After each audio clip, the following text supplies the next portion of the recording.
ఆవాసానికి సంబంధించి చాలా అంశాలు తెలుసుకున్నారు. వాటిలో కొన్నింటిని గుర్తు చేసుకుందాం అంటూ ఇక్కడ అడిగాడు అనమాట. సో ఆవాసం అంటే ఏమిటి? మొక్కలు జంతువులు నివసించే ప్రదేశాన్ని ఆవాసం అంటారు అంటూ ఒక మాట చెప్పాడు. ఆవాసంలో ఏమేమి ఉంటాయంటే సజీవులు ఉంటాయి, నిర్జీవులు కూడా ఉంటాయి. సజీవాంశాలు నిర్జీవాంశాలను రెండు కలిపి మనకి ఆవాసం అంటాము. ఇక్కడ ప్రశ్న కూడా అడగడానికి అయితే అవకాశం ఉంటుంది. సో ఏమని పిలుస్తాడంటే క్రింది వానిలో ఆవాసానికి సంబంధం లేదని చెప్పి ఏదో ఒకటి ఇస్తాడండి. అంటే అది సజీవానికి నిర్జీవానికి రెండు కలిపి ఉంటాయి కాబట్టి మనకి ఏది అవకాశం అయితే ఉండదన్నమాట అక్కడ. అలా మనకి ప్రశ్న అడగడానికి అయితే అవకాశం ఉంటుంది. ఇక తర్వాత మనం చూసుకుంటే సెకండ్ కాలం ఒకసారి చూద్దాం. సెకండ్ కాలం చూస్తే మనకు ఒక డీర్ కనిపిస్తుంది. ఓకే, ఈ డియర్ గురించి కింద ఇద్దరు వ్యక్తులు అయితే ఇచ్చారండి. గాయత్రి వెంకటేశ్వర్లు ఆవాసము ఆవరణ వ్యవస్థ రెండు ఒకటి కాదా వేరువేరా అని సందేహం వచ్చిందండి. ఆవాసం అంటే ఏమిటి, ఆవరణ వ్యవస్థ అంటే ఏమిటి, ఈ రెండింటి మధ్య ఉండేటటువంటి పోలికలు భేదాలు ఏమిటి ఒకసారి చూద్దాం. ఆవరణ అంటే సో ఇది సాధారణంగా అందరికీ వస్తుంది. సాధారణంగా మనం మాట్లాడేటప్పుడు ఆవాసముని ఆవరణ వ్యవస్థను కూడా కలిపేస్తుంటాం. అంతేకాకుండా మీరు రేపొద్దు టీచర్లు అయిన తర్వాత ఆవాస అభివృద్ధి ప్రణాళిక అని మనకి ఇస్తారనమాట. అసలు ఆవాసం అంటే ఏంటో తెలిస్తే కదా దానికి సంబంధించిన విషయాలు అంటాం. సో ఈ ఆవాసాన్ని ఇంగ్లీష్లో చెప్తే మీరు చెప్పేస్తారు. సో నిజానికైతే మన భాషలో ఆవాసము అని చెప్పడానికి హ్యాబిటేషన్ అని వాడుతాం అనమాట. సో మనకైతే బట్ టెక్స్ట్ బుక్లోకి వచ్చేసరికి సో దానికి వేరే వర్డ్ అనేది యూజ్ చేశాడు. దాని గురించి చెప్దాం. సో ఫస్ట్ ఆఫ్ ఆల్ అయితే ఈ ఆవరణ వ్యవస్థ ఇకోసిస్టమ్ అనే మొట్టమొదటి పదాన్ని ఉపయోగించింది ఎవరు అని అడిగితే ఏజీ టాన్స్లే. దీనిపైన అయితే చాలా సార్లు క్వశ్చన్స్ ఇప్పటికే అడిగాడు, బట్ మళ్ళీ క్వశ్చన్ అడగడానికి అవకాశం అయితే ఉంటుంది. ఈయన 1935లో మనకి ఈ ఇకోసిస్టమ్ అనేది వర్డ్ అనేది మనకి ఇంట్రడ్యూస్ చేయడం జరిగింది అనమాట. ఈయన ఎవరు అంటే ఈయన ఒక ఇంగ్లాండ్ సైంటిస్ట్ అనమాట. ఇంకా మనకి ఇంకా అడిగితే కరెక్ట్గా మనం చెప్పాలంటే ఈయన వృక్ష శాస్త్రవేత్త అని చెప్తాం అనమాట. అంతేకాకుండా ఈయన ఆవరణ వ్యవస్థను కూడా అధ్యయనం చేశాడు కాబట్టి ఆవరణ శాస్త్రవేత్త అని కూడా పిలుస్తాం అనమాట. అయితే ఇక్కడ మనకు వచ్చే ప్రశ్న ఏంటంటే ఇకోసిస్టమ్ అనే పదాన్ని మొట్టమొదటిగా ఉపయోగించింది ఎవరు? Simple question. సో ఇకోసిస్టమ్ అనే పదాన్ని ఆవరణ వ్యవస్థ అనే పదాన్ని మొట్టమొదటిగా ఉపయోగించింది ఎవరు? AG Tansley. ఏ దేశస్థుడు? ఇంగ్లాండ్ దేశస్థుడు. ఏ సంవత్సరంలో చెప్పడం జరిగింది? 1935లో చెప్పడం జరిగింది. మరి ప్రకృతి యొక్క మూల ప్రమాణ వ్యవస్థగా ఆయన వర్ణించాడనమాట. అంటే ఈ ప్రకృతి అంతా కూడాను వివిధ ఆవరణ వ్యవస్థల యొక్క సమ్మేళనమే. అంటే మనం సాధారణంగా చెప్తాం కదా, సో మెదడు తీసుకున్నాం అనుకోండి, మెదడులో క్రియాత్మక భాగం ఏది అని అంటే ఏం చెప్తారు? నాడీ కణం అని చెప్తారు. ఓకేనా? అది ఒక మూత్రపిండం తీసుకున్నాం అనుకోండి, ఇందులో క్రియాత్మక ప్రమాణం ఏది, మూల ప్రమాణం అని అంటే ఏం చెప్తారు మీరు? నెఫ్రాన్స్ అని చెప్తారు. అదే మీరు లంగ్స్ తీసుకున్నారనుకోండి, ఊపిరితిత్తులు తీసుకున్నాం అనుకోండి, అందులో మూల ప్రమాణం ఏమని చెప్తారు? వాయుగోనులు అని పిలుస్తాం అనమాట. వాయుగోనులు. ఇలా మనం ఏం చెప్తామంటే ప్రతి పార్ట్లో కూడాను ఒక ఫంక్షనల్ యూనిట్ అని చెప్తామండి. సాధారణంగా మూల ప్రమాణం అని చెప్తాం అనమాట. అలా మనకి ఈ పర్యావరణానికి చూసుకుంటే, ప్రకృతిని చూసుకుంటే మూల ప్రమాణంగా ఆయన ఈ ఇకోసిస్టాన్ని ఆయన చెప్పడం జరిగింది. సో పర్యావరణ వ్యవస్థని, ఎకలాజికల్ సిస్టమ్ని కుదించి ఆయన చేశాడంటే ఇకోసిస్టమ్గా మార్చాడనమాట. పర్యావరణ వ్యవస్థని ఆవరణ వ్యవస్థగా ఆయన కుదించి నామకరణం చేశాడు. ఇతని ప్రకారం ప్రకృతి అనేది ఎలా ఉంటుందంటే ఒక సిస్టంలో వర్క్ చేస్తుంది. దాని అంటే ఒక సిస్టమ్ అంటే ఏంటి? ఫర్ ఎగ్జాంపుల్ హ్యూమన్ బాడీ తీసుకున్నాం అనుకోండి, ఇట్ ఈస్ ఎన్ సిస్టమ్ అంటాం. ఇది ఒక వ్యవస్థ. ఎందుకంటే ఇందులో రకరకాలుగా పనిచేసేటటువంటి క్రియలు ఉండేటటువంటి భాగాలు ఉంటాయి. ఉదాహరణకు నాడీ సంబంధం అంటే సమాచారాన్ని విశ్లేషణ చేసి సమాచారాన్ని శరీరానికి సమన్వయపరిచే బాధ్యత అంతా కూడా మనకి నాడీ కణాల్లో ఉంటుంది. సో నాడీ కణాలు అనేవి ఏం చేస్తాయి ఇక్కడ? సో ఫంక్షనల్ యూనిట్గా పనిచేస్తాయి అన్నమాట. అంటే సో ఈ హ్యూమన్ బాడీలో చూసుకుంటే నర్వ్ సిస్టమ్ అనేది ఒకటి ఉంటుంది. అదేవిధంగా సెకండ్ వన్ వచ్చేసరికి మీకు ఎక్స్క్రియేషన్ సిస్టమ్, దట్ మీన్స్ ఏమంటే విసర్జన వ్యవస్థ అంటారు, రక్త ప్రసరణ వ్యవస్థ అంటారు. ఇలాగ డిఫరెంట్గా మనకి ఏముంటాయి చెప్పండి? డిఫరెంట్ ఆర్గాన్స్ అనేవి వాటి యొక్క క్రియలను నిర్వర్తిస్తుంటాయి. ఇవన్నిటిని కలిపితే మనకేమవుతుంది? హ్యూమన్ బాడీ వస్తుంది. అలాగే నేచర్ కూడా, సో అందులో ఒక రకమైనటువంటి వ్యవస్థ ఉండదు, ఇది వివిధ రకాల వ్యవస్థల సమ్మేళనము అని ఆయన చెప్పడం జరిగిందనమాట. సో అంతేకాకుండా ఇంకో మాట చెప్పాడు, ఇందులో జీవులు ఉంటాయి, వాటి జాతి సమూహాలు ఉంటాయి, అనేక నిర్జీవాలు ఉంటాయి, వాతావరణ కారకాలు కూడా ఒకదానితో ఒకటి ప్రభావితం చేస్తూ ఉంటాయి అని కూడా చెప్పడం జరిగింది. అంటే ప్రతిదీ కూడా అంటే జీవ కానీ నిర్జీవ కానీ వాతావరణ కారకాలు కానీ ఒకదానితో ఒకటి అవినాభావ సంబంధాలు కలిగి ఉంటాయి. వాటి యొక్క పరస్పర ప్రభావం వల్ల ఈ ప్రకృతి అంతా కూడా ఉంటుంది. ఆయన కంప్లీట్గా విశ్లేషణ చేశాడనమాట. మరి ఇందులో ఎటువంటి ప్రశ్న అడగొచ్చా అంటే క్రింది వానిలో ఆవరణ వ్యవస్థ అని మార్పుకు కారణమైనది ఏంటి అని చెప్తూ జీవ కారకాలు, నిర్జీవ కారకాలు, వాతావరణ కారకాలు, కిందన పైవన్నీ అని అడిగే అవకాశం ఉంటుంది. అప్పుడైతే మీరు సాధారణంగా ఇది చదవపని వాళ్ళు అంటే ఏం చేస్తారు, పర్యావరణాన్ని ఎక్కువగా ఈరోజు మనిషే ఎక్కువగా పాడు చేస్తుండే కాబట్టి జాతి కారకాలను డైరెక్ట్గా అంటే జీవ కారకాలను డైరెక్ట్గా టిక్ చేస్తారు. మీకు అర్థమైంది అనుకుంటాను. సో ఈ కంటెంట్ చూసిన వాళ్ళైతే 3 కూడా ప్రభావితం చేస్తాయి కాబట్టి 3 ఆప్షన్లు మీరు చూస్ చేసుకుంటారు. కాబట్టి అక్కడ క్లారిటీ మెయింటైన్ చేయండి. ఇక ట్రాన్స్లేట్ ముందు ఎవరైనా చేశారా, ఈయనే మొట్టమొదటి చేశారా అని అంటే చాలామంది చేశారు. కానీ వీళ్ళు ఏం చేశారంటే సజీవ నిర్జీవ సంబంధాన్ని అవగాహన చేసుకోవడానికి ఆవాసము, జీవావరణము, పర్యావరణ వ్యవస్థ ఇలా రకరకాల పదాలు ఉపయోగించి వివరించే ప్రయత్నం చేశారు. కానీ ఒక పర్టికులర్గా దాన్ని విభజించి వర్గీకరించి విశ్లేషణ చేసింది మాత్రం ఫస్ట్ ఆఫ్ ఆల్ అయితే మన ఏజీ టాన్స్లే అని చెప్తాం అనమాట. ఓకే, సో ఇక తర్వాత చూస్తే ఇప్పటికీ ఆవరణ వ్యవస్థ అనే పదాన్ని మనం రకరకాల సందర్భాల్లో మనం వాడేస్తూ ఉంటాం. అయితే ఎప్పుడు దీన్ని వాడాలి అనే దాని గురించి చెప్పడం జరిగింది. ఒకసారి చూడండి. నిజానికి ఇంతకు ముందే మనం చెప్పాం కదా, ఆవాసము అంటే ఏంటండి, హ్యాబిటేట్ అని చెప్తాం అనమాట. అంటే హ్యాబిటేట్ అంటే ఏమిటి, దీనికి పర్టికులర్గా ఒక లిమిట్ ఉంటుంది. అంటే మీరు రేపొద్దున టీచర్స్గా అయిన తర్వాత ఏమడుగుతాడంటే మీ ఆవాసంలో ఉండేటటువంటి విద్యా ప్రణాళిక రాయండి అని అడుగుతాడు అనమాట. అంటే అక్కడ ఏంటి, మీ పాఠశాల చుట్టూ ఉండేటటువంటి ఫ్లోటింగ్ ఉండేటటువంటి విలేజెస్ కానివ్వండి, లేకపోతే చిన్న చిన్న వీధులు కానివ్వండి, లేకపోతే తండాలు కానివ్వండి, వాటిని మనం ఏం చేస్తామంటే అక్కడ డెవలప్ చేయడానికి మన దగ్గర ఏమైనా అవకాశాలు ఉన్నాయా అనే వాటికి సంబంధించి మనం ఏం చేయాలి, ఒక ప్లాన్ చేయాలి. అలాగే ఇక్కడ ఆవాసం అంటే ఏమిటి, ఒక పర్టికులర్గా ఒక రీజన్ తీసుకున్నాం. ఒక స్క్వేర్ కిలోమీటర్ తీసుకున్నారా, ఒక స్క్వేర్ మీటర్ తీసుకున్నారా, వాట్ ఎవర్ మేబీ, ఎంత ఏరియా తీసుకున్నా దాన్ని ఏమంటే ఒక చిన్న స్థాయి పరిశీలన కోసం తీసుకున్నాం. దాన్నే మనం హ్యాబిటేట్ అంటాం. అలా కాకుండా భూమి మొత్తం మీద ఉండేటటువంటి మొత్తాన్ని నేను అబ్జర్వ్ చేయాలనుకుంటున్నాను అనుకుంటే దాన్నే మనం జీవావరణం అంటాం, బయోమ్ అని పిలుస్తాం అనమాట. ఇలా చిన్న భాగాన్ని మనం ఎక్స్ప్లెయిన్ చేయొచ్చు, పెద్ద భాగాన్ని కూడా చేయొచ్చు. అయితే ట్రాన్స్లేట్ చేసినటువంటి విశ్లేషణ ఏంటంటే ఈ ఆవరణ వ్యవస్థను ఆయన అవగాహన చేసుకోవడానికి ఒకే క్రియాత్మక వ్యవస్థను చూపిన మొట్టమొదటి వ్యక్తి. అంటే ఒక చిన్న వ్యవస్థను తీసుకొని దాన్ని విశ్లేషణ చేసి దాని ఆధారంగా మొత్తం జీవావరణాన్ని ఎక్స్ప్లెయిన్ చేయడానికి ట్రై చేశాడు అనమాట. అంటే ఫర్ ఎగ్జాంపుల్ ఒక దగ్గర ఒక 10 ఎకరాల పొలం ఉందనుకోండి, ఒక 10 ఎకరాల తోట ఉందనుకోండి. అందులో ఏం చేశాడు ఆయన, ఒక 5 సెంట్స్ లేదా ఒక 4 సెంట్లు, ఒక 3 సెంట్ల ఏరియాని తీసుకొని పరిశీలించాడు అనమాట. అక్కడ జరుగుతున్న వ్యవస్థ ఏంటి, ఆ మొక్కలు ఎందుకు పెరుగుతున్నాయి, మొక్కల్లో కాపు ఎందుకు తగ్గింది, ఇలా రీసెర్చ్ చేసి మొత్తాన్ని కూడా అప్లై చేయడం అనమాట. ఇలా ఈయన ఏం చేశాడంటే ఒక లిమిటెడ్ ఏరియాని తీసుకొని దాన్ని కంటిన్యూస్ చూసి ఎక్స్ప్లెయిన్ చేయడం చేశాడనమాట. అలా ఇకో సిస్టాన్ని అర్థం చేసుకోవడానికి ఈ హ్యాబిటేట్ ఫామ్ను ఉపయోగించి మొత్తం ఎక్స్ప్లెయిన్ చేసిన మొట్టమొదటి వ్యక్తి అంటే ఏజీ టాన్స్లే అని చెప్తాం. ఎకలాజికల్ సిస్టమ్ని ఆయన ఏమేమి చెప్పాడు, ఈకో సిస్టమ్గా దాన్ని తగ్గించడం అనేది జరిగిందనమాట. ఈ విధంగా మనకు అర్థమైంది కదండి, ఈకో సిస్టమ్ అంటే ఏమిటి అండ్ ఆవాసం అంటే ఏమిటి. ఆవాసము అంటే ఒక చిన్న స్థాయిలో జరిగినటువంటి అంతర్ సంబంధాలను మనం ఏమని పిలుస్తాం, ఆవాసం అని పిలుస్తాం.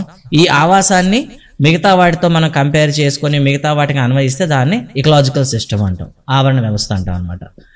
ఈ విధంగా ఆయన అబ్జర్వ్ చేసేటప్పుడు ఒక ఆవరణ వ్యవస్థలో తీసుకుంటే చాలా రకాల ఆవాసాలు ఉంటాయి. మనకి ఆల్రెడీ తెలుసుంటాయి కదండి, ఆవాసము అంటే ఒక పర్టికులర్ జీవన విధానం ఉండేది అని అర్థం అనమాట. ఉదాహరణకి జలావాసము తీసుకున్నాం అంటే నీటిలో పెరిగినటువంటి జంతువులు, వృక్షాలకు సంబంధించిన వివరాలు అక్కడ ఉంటాయి. ఓకేనా, జలావాసము. ఓకేనండి.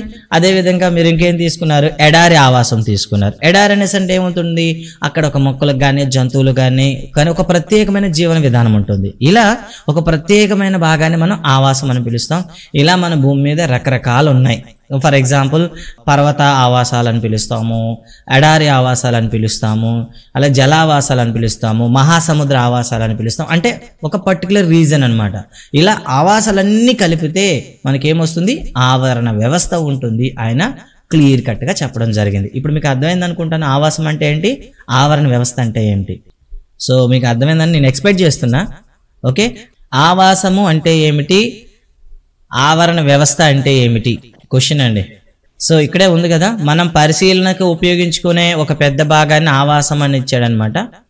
ఇది ఒక ఆవరణ వ్యవస్థలో ఒక పెద్ద భాగం మాత్రమే. ఇలాంటి ఆవాసాలు చాలా కలిస్తే మనకేమొస్తుంది, ఆవరణ వ్యవస్థ వస్తుంది. సో ఆవాసం, habitat is one of the part of ecological system. Number of habitations will join and combine, they form the ecological system. ఇది క్లారిటీ మెయింటైన్ చేయండి. ఓకే, దీనిపైన గతంలో అడిగినటువంటి ప్రశ్నలు అయితే రెడీ చేసి పెట్టుకున్నాను ఇప్పుడేని. ఓకే, అండ్ మీ దగ్గర ఆల్రెడీ జీకే వాళ్ళది ఉంటుంది, సో ఆ బుక్ను కూడా మీరు చెక్ చేయొచ్చు. ఓకే అండి, కంటిన్యూ చేద్దాం. నెక్స్ట్ వచ్చి దీన్ని మళ్ళీ మీకైతే క్వశ్చన్స్ అని ఇంటరాక్ట్ అవుతాను. సో ఆవరణ వ్యవస్థ నిర్మాణం ఎలా ఉంటుంది అని చెప్పడానికి ఒక టెక్స్ట్ బుక్ యాక్టివిటీ అయితే ఉందన్నమాట. సో ఈ యాక్టివిటీ పైన మనకి అంత ప్రాబ్లం అయితే ఉండదు. సో ఇక్కడ అడిగేటటువంటి విధానాలు అయితే ఉన్నాయి చూసారు కదా. సో ఈ విధానాలు కూడా మనకి సంబంధించిన యాక్టివిటీ సంబంధించింది కాబట్టి దీన్ని అయితే మనం స్కిప్ చేయొచ్చు, ఎందుకంటే ఎగ్జామ్లో దీనిపైన మనకి అడిగే అవకాశాలు తక్కువ. సో చర్చ తర్వాత మనకి అడిగేటటువంటి కంక్లూజన్ ఒకసారి చూడండి. అంటే సజీవ ఆవాసాల్లో చూసుకున్న నిర్జీవ ఆవాసాలను తీసుకుంటే ఈ రెండింటిని కలిపితేనే మనకి ఆవరణ వ్యవస్థ ఏర్పడుతుంది అని చెప్పుకున్నాం కదా. సో మొక్కలు, జంతువులు, సూక్ష్మజీవులు సజీవ అంశాలైతే మృత్తికలు, రాళ్ళు, గాలి, నీరు, సూర్యరశ్మి మొదలైనవి ఆవరణ వ్యవస్థలోని నిర్జీవ అంశాలు అంటారు. అయితే ఈ జీవులన్నీ ఒక ప్రదేశంలో నివసిస్తూ వివిధ రకాలుగా ఒకదానితో ఒకటి సంబంధం కలిగి ఉంటాయి అని చెప్పడానికి సజీవ అంశాల మధ్య పరస్పర సంబంధము అంటూ మనకి ఒక డయాగ్రామ్ అయితే ఇవ్వడం జరిగింది. సో దీన్ని ఏమని చెప్తామండి, సాధారణంగా అయితే మనం ఫుడ్ చైన్ అని పిలుస్తాం. జనరల్ గా దీన్ని ఏమని పిలుస్తాం, ఫుడ్ చైన్ అని పిలుస్తాం అనమాట. ఓకే, సజీవ అంశాల మధ్య ఆహార గొలుసు, ఆహారపు గొలుసు అంట. ఆహారపు గొలుసులో ఉండే స్థాయిలు ఏంటి? సాధారణంగా మనకి 10th క్లాస్ లో అయితే 4 స్టేజెస్ చెప్తారండి, 4 దశలు చెప్తారనమాట. ఆ 4 దశలు producers, primary consumers, secondary consumers and higher consumers. ఉత్పత్తిదారులు, ప్రాథమిక వినియోగదారులు, ద్వితీయ వినియోగదారులు, ఉన్నత వినియోగదారులు, ఇలా 4 రకాలుగా మనకైతే చెప్పారనమాట. ఓకే, 10th క్లాస్లో మనకి 4 స్టేజెస్ ఉంటాయి. బట్ మనం ఏం చెప్తామంటే, so producers, primary consumer and secondary consumer. మనిషి అనేవాడు ఏమవుతాడు, సో హయ్యర్ కన్జ్యూమర్ అని చెప్పాలి. హయ్యర్ కన్జ్యూమర్ అంటే అన్ని రకాలు మనకు అవుతాయి. ఒక్కటే కన్జ్యూమర్ నే తినం, అలాగనే ప్రైమరీ కన్జ్యూమర్ ని తినం, సెకండరీ కన్జ్యూమర్ ని తినం, ప్రొడ్యూసర్ ని తినం, అందరినీ తింటాం మనం. ఓకేనా, ఫర్ ఎగ్జాంపుల్ వెజిటబుల్స్ తిన్నాం అనుకోండి, ప్రైమరీ కన్జ్యూమర్ అవుతాం ప్రొడ్యూసర్ ని తింటే. అలా కాకుండా ఈ ప్రొడ్యూసర్ ని తినేటటువంటి ఏం చేసాం, ఫర్ ఎగ్జాంపుల్ ఇక్కడ మనకు సరిపోయే ఇమేజెస్ అయితే లేవు. ప్రైమరీ కన్జ్యూమర్ తినేటటువంటి ఒక కోడిని తీసుకున్నాం అనుకోండి, కోడిని కానివ్వండి, లేకపోతే ఒక ఫిష్ తీసుకున్నాం అనుకోండి, ఫిష్ ఏమవుతుంది చెప్పండి, ప్రైమరీ కన్జ్యూమర్ ని మనం తీసుకున్నట్టు అవుతుంది. ఆ ఫిష్ ని తిని ఒక పెద్ద ఫిష్ ని తిన్నాం అనుకోండి, ఏమవుతాం, హయ్యర్ కన్జ్యూమర్ అవుతాం అనమాట. ప్రాథమిక వినియోగదారులు, ద్వితీయ వినియోగదారులు, ఉన్నత వినియోగదారులు అని పిలుస్తాం అనమాట. సో అది 10th క్లాస్ లో ఉంటుంది. బట్ 8th క్లాస్ స్టాండర్డ్స్ లో అయితే so producers, primary consumer and secondary consumer. ఓకేనా, సో ఈ మూడింటికి ప్యారలల్ గా ఇంకొకటి ఉంటుంది, దాని విచ్ఛిన్న కారులో. సో ప్యారలల్ గా అయితే థర్డ్ వన్ అయితే ఉంటుంది. సో ఇప్పుడైతే చూద్దాం మన టెక్స్ట్ బుక్ లో ఏమి ఇచ్చాడు, అంటే according to 8th class text book లో ఏమి ఇచ్చాడో ఒకసారి డిస్కస్ చేసేద్దామండి. సో అంటే మొక్కలు, జంతువుల మధ్య ఆహారపరమైన సంబంధ బాంధవ్యాలు ఉన్నాయని మనకు తెలుస్తున్నాం కదా. దీంతో పాటు స్థలం, ప్రత్యుత్పత్తి, వసతి అంశాలతో కూడాను మొక్కలు, జంతువులు ఒకదానిపై ఒకటి ఆధారపడి ఉంటాయి అని చెప్పాడు అనమాట. సో ఇక్కడ చూడండి, దీనిపైన కూడా మనకి అప్లికేటివ్ అడగాలనుకుంటే 100 రకాలుగా క్వశ్చన్ అడగచ్చు. ఓకేనా, ఒక జీవి తన నివాసాన్ని, తన ఆవాసాన్ని ఎంచుకోవడంలో క్రింది ఏ అంశాలని పరిగణలో తీసుకుంటారు అని ఇస్తూ ఆహారం, సో ఇంటర్నల్ ఆప్షన్స్ ఇస్తాం అనమాట. 1 ఆహారం, 2 ప్రత్యుత్పత్తి, 3 వసతి, 4 సహజీవులు అని ఇచ్చాడు అనుకోండి. సో ఇచ్చేసి పైవాన్లో రైట్ 1, 2, 3 రైట్ అండి, 2, 3, 4 రైట్, 3, 4, 1 రైట్, పైవన్నీ సరైనవి అని ఇస్తాడు అనమాట. సో మన according to the text book ఏముంది, ఆహారం కోసం ఎంచుకుంటాయి, స్థలం పైన ఆధారపడి ఉంటాయి, ప్రత్యుత్పత్తి పైన ఆధారపడి ఉంటాయి, వసతి పైన ఆధారపడి ఉంటాయి. సహజీవుల పైన అయితే ఇక్కడ ఏమి మనకి ఇవ్వలేదు కాబట్టి ఆప్షన్ 4 లేకుండా మీరు ఆప్షన్ ని చూస్ చేసుకోవాల్సి వస్తుంది అనమాట. ఇలా ఇంటర్నల్ గా మనకి అడగడానికి అవకాశం ఉంటుంది. అంటే ఒక మొక్క లేదా ఒక జంతువు అనేది, సో మనం 10th క్లాస్కి వెళ్ళేసరికి మొక్కల మధ్యన పోటీ, హెరిడిటీలో చెప్పేటప్పుడు మొక్కలు కానీ జంతువులు కానీ ఒక నివాసంలో ఎలా పోటీ పడతాయి అనే దాని గురించి మళ్ళీ 10th క్లాస్ బయాలజీలో ఉంటుందన్నమాట. సో ఈ విధంగా మనకి ఏం చెప్తామంటే ఒక ఆవాసంలో జీవించే జీవి కానీ లేదా అక్కడ ఉండేటటువంటి అన్ని నిర్జీవాంశాలతోనూ సజీవాంశాలతోనూ ఆధారపడి ఉంటుందనేది మనం చెప్పగలం అనమాట. ఓకే, నెక్స్ట్ వన్ చూద్దామండి. బ్రతకడానికి ఇప్పటి వరకు మనం ఆవరణ వ్యవస్థలో జీవాంశాలతో మాత్రమే పరస్పర సంబంధాన్ని గుర్తించాం. అదేవిధంగా ఆవరణ వ్యవస్థలో సజీవాంశాలతో పాటు ఇంకేముంటాయని చెప్పుకున్నారు, నిర్జీవాంశాలు ఉంటారు. ఉదాహరణకి గాలి, నీరు, మృత్తికలు. ఓకేనండి. సో గాలి ఉండాలి, అట్ ద సేమ్ టైం నీరు ఉండాలి, అట్ ద సేమ్ టైం మృత్తికలు కూడా ఉండాలి. మృత్తికలు ఎందుకంటే ఆహార ఉత్పత్తి కోసం మనకి సహాయం చేయాలి. ఇలా ఒక ప్రదేశంలో ఉండేటటువంటి నిర్జీవాంశాలపైన కూడా ఆధారపడి ఉంటాయని చెప్పడం అనమాట. ఆవరణ వ్యవస్థలోని ఏ స్థాయి జీవులకైనా బ్రతకడానికి ఆహారం ద్వారా వచ్చే శక్తి అవసరమవుతుంది. సో ఇక్కడ ఒక మాస్టర్ క్వశ్చన్ ఉందండి. సో భూమి పైన శక్తికి ప్రాథమిక కారణమైన లేదా ప్రాథమిక ఆధారం ఏమిటి అని అడుగుతాడు అనమాట. ఇది చాలాసార్లు అడిగేశాడు కూడా డిఎస్సిలో టెట్లో అడిగేశాడు. ఓకేనా, భూమి పైన శక్తికి మూలం ఆధారం ఏమిటి అని అడుగుతాడు. సూర్యరశ్మి అండి. ఎస్ అండి. సజీవులన్నింటికీ సూర్యుడి ద్వారా శక్తి లభిస్తుంది. ఆకుపచ్చని మొక్కలు సూర్యరశ్మితో శక్తిని కిరణజన్య సంయోగం ద్వారా నిక్షిప్తం చేసుకుంటాయి. అయితే జంతువులు మొక్కల మాదిరిగా సూర్య శక్తిని నేరుగా ఉపయోగించుకోలేవు. చాలా రకాల జంతువులు మొక్కలను ఆహారంగా తీసుకుంటాయి. అయితే మొక్కలు ఆహారం తయారు చేసుకోవడానికి సూర్యరశ్మిని ఉపయోగిస్తాయి. కాబట్టి ఈ శక్తి మొక్కల నుండి జంతువులకు బదిలీ అవుతుంది. మొక్కలను తినడం జంతువులకు కూడాను సూర్యరశ్మిలోని శక్తి పైన ఆధారపడి ఉంటుంది. అవి మొక్కలను తినే జంతువులను తింటాయి. కాబట్టి సూర్యశక్తి బదిలీ అయినట్లే కదా అని చెప్పాడనమాట. అయితే ఈ ఎనర్జీ లెవెల్ అనేది 10th క్లాస్లో ఒక క్వశ్చన్ అడుగుతాడనమాట. ఈ ఎనర్జీ లెవెల్ అనేది ఒక స్టేజ్ నుండి ఇంకో స్టేజ్కి వెళ్ళేటప్పుడు, 3rd stage, 4th stage, 5th స్టేజ్కి వెళ్ళేటప్పుడు ఎంత జీవ పదార్థం కన్జ్యూమ్ అవుతుందని అడుగుతాడనమాట. ఇది చాలా ఇంపార్టెంట్ క్వశ్చన్ అండి.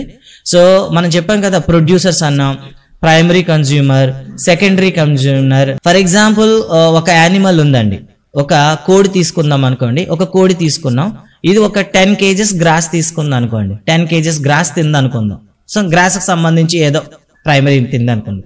సో ఈ కోడి అనేది ఎంత ఎనర్జీని దీని నుండి తన బాడీలో, అంటే దాన్ని ఏమంటాం కదా బాడీ మాస్ అంటాం కదా, ఎంత కన్వర్ట్ చేసుకోగలదు? 1 kg మాత్రమే బియ్యంగా కన్వర్ట్ చేయగలదు.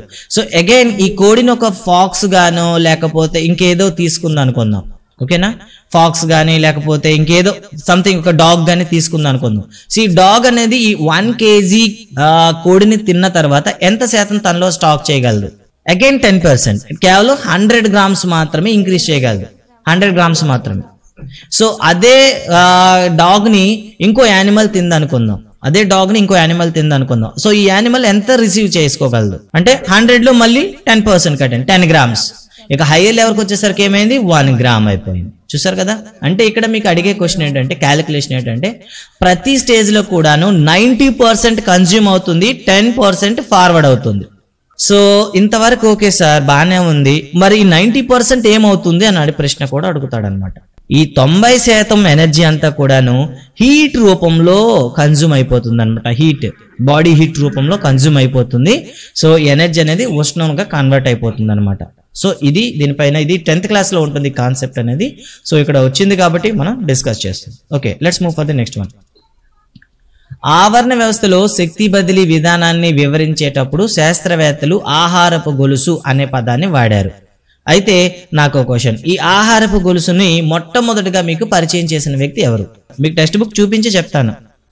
So this is 10th class biology. ఓకేనా, ఇది 10th క్లాస్ బయాలజీ. ఓకే, ఇక్కడ చూడండి ఒకసారి, ఎవరున్నారు చూడండి. అసలు ఈ ఫుడ్ చైన్ అనే పదాన్ని మొట్టమొదటిగా ఉపయోగించింది ఎవరు? ఈ ఆహారపు వ్యవస్థ ఏదైతే ఉందో దీన్ని పిరమిడ్స్ పోషక స్థాయిలో వర్ణించింది ఎవరు అని అంటే చార్లెస్ ఎల్టన్. ఓకేనా, పోషక స్థాయిల గురించి ఇక్కడ ఆయన చెప్పాడు కదా. సో ఏం చెప్పాడు? ప్రథమ, ద్వితీయ, తృతీయ వినియోగదారులు. ఓకేనా, ఇలా మొట్టమొదటిసారిగా ఎక్స్ప్లెయిన్ చేసింది చార్లెస్ ఎల్టన్. సో మనకి ఈజీ అవుతుంది. ఓకేనా, సో చార్లెస్ ఎల్టన్ దీన్ని యూజ్ చేయడం జరిగింది అనమాట. ఫుడ్ చైన్ కానివ్వండి, ఫుడ్ చైన్ అనకండి, లెవెల్స్ అని చెప్పండి.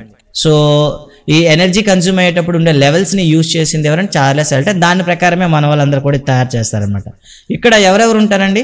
సో ఆహారాన్ని తయారు చేసేది ఉత్పత్తిదారులు ఉంటారు, దాన్ని వినియోగించుకునే వాళ్ళు వినియోగదారులు ఉంటారు. సో ఆహారం అంటే ఇదొక సైకిల్ అండి. సో ప్రొడ్యూసర్ ఉంటాడు, ప్రైమరీ కన్జ్యూమర్ ఉంటాడు, సెకండరీ కన్జ్యూమర్ ఉంటాడు. ఓకేనా? సెకండరీ కన్జ్యూమర్ మళ్ళీ ఏమవుతాడు, చనిపోయిన తర్వాత ఏమయ్యాలి, దాన్ని ప్రొడ్యూసర్కి ఉపయోగ విధంగా మళ్ళీ కన్వర్ట్ చేయాలి. అలా కన్వర్ట్ చేసేది ఎవరంటే డీకంపోజర్స్, విచ్ఛిన్నకారులు అని చెప్తాం అనమాట. ఓకేనా? డీకంపోజర్స్ అండి, విచ్ఛిన్నకారులు అంటాం. ఓకేనా? సో ఈ డీకంపోజర్ గురించి చెప్పేటప్పుడే వీళ్ళ ప్రాసెస్ అంతా కూడా చెప్తాం, పూతిక ఆహారాలు అని చెప్తాం అనమాట. సో అదంతా కూడా న్యూట్రిషన్ సిస్టమ్ వచ్చేటప్పుడు దాని గురించి మళ్ళీ మాట్లాడుకుందాం. సో ఇప్పుడు అర్థమైంది కదండి, ఉత్పత్తిదారులు ఉత్పత్తి చేస్తే వినియోగదారులు వాటిని వినియోగించుకుంటారు.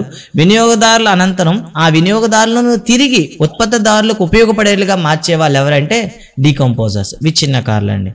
ఈ విధంగా మనకి ఏం చేస్తామంటే మన ఫుడ్ చైన్లో ఏమవుతుంది, రీసైకిల్ అనమాట, ఇప్పటికప్పుడు తిరిగి తయారవుతుంటుంది అనమాట. అయితే వీళ్ళకి కొన్ని పదాలు అయితే ఉపయోగించే టెక్స్ట్ బుక్లో, వాటిని చూద్దాం. సో మొక్కలు జంతువులు విసర్జించిన వ్యర్థ పదార్థాల నుండి కానీ లేదా వాటి నిర్జీవ పదార్థాల నుండి కానివ్వండి, అంటే వాటి యొక్క వేస్టేజెస్ కావచ్చు, వారి యొక్క డెడ్ బాడీస్ కావచ్చు, కానీ ఆహార పదార్థాలను సేకరించేవి డీకంపోజర్స్. వాటిని కుళ్ళింప చేయడం ద్వారా పోషకాలను తిరిగి భూమిలో లేదా మృత్తికల్లో చేరుస్తాయన్నమాట. ఈ పోషకాలను మొక్కలు తిరిగి ఉపయోగించుకుంటాయి. కాబట్టి ఈ విచ్ఛిన్నకారులను ఏమని పిలుస్తారంటే పునరుత్పత్తిదారులు, రీసైక్లర్స్ అని పిలుస్తారనమాట. వీటిని మనం రీసైక్లర్స్ అని పిలుస్తాం. ఓకే, సో ఈ రీసైక్లర్స్ గురించి మళ్ళీ ఎక్కడ మనకు వస్తుంది, మళ్ళీ 9th క్లాస్లో మళ్ళీ ఒక దగ్గర వీటి గురించి, అంటే ఒక్కొక్క ఆవాసంలో ఒక్కొక్క రీసైక్లర్స్ ఉంటారనమాట. వాటి గురించి మళ్ళీ అక్కడ మళ్ళీ పేర్లు అంటే ఒక్కొక్క ఆవాసము దాంట్లో ఉండే రీసైక్లర్స్ గురించి మనకి ఇవ్వడం జరుగుతుంది. ఓకే, ఇక్కడ మీకైతే ఆహారపు జాలకం అండి, ఫుడ్ వెబ్ అంటాం. జాలకము అంటే వల అండి. సో నిజానికి ఒక లింక్ అనేది మనం చెప్పలేము అనమాట. ఒక యానిమల్కి ఇంకో యానిమల్కి, ఒక జంతువుకి ఇంకో జంతువుకి ఇంటర్ లింక్ ఉంటుంది. కాబట్టి దీన్ని ఏమని పిలుస్తాము, ఆహార జాలకము. దీన్ని అయితే ఏమని పిలుస్తామండి, ఫుడ్ వెబ్ అని పిలుస్తాం. ఫుడ్ వెబ్ అని పిలుస్తాం అనమాట. ఓకేనా? జాలకం అంటే ఒకదానితో ఒకటి విడదీయలేని అనుబంధాన్ని కలిగి ఉంటాయి కాబట్టి దాన్ని వెబ్ అని పిలుస్తాం అనమాట. ఇక తర్వాత మనం చూసుకుంటే ఆవరణ వ్యవస్థలో మార్పుల గురించి ఇక్కడ ఇవ్వడం జరిగింది.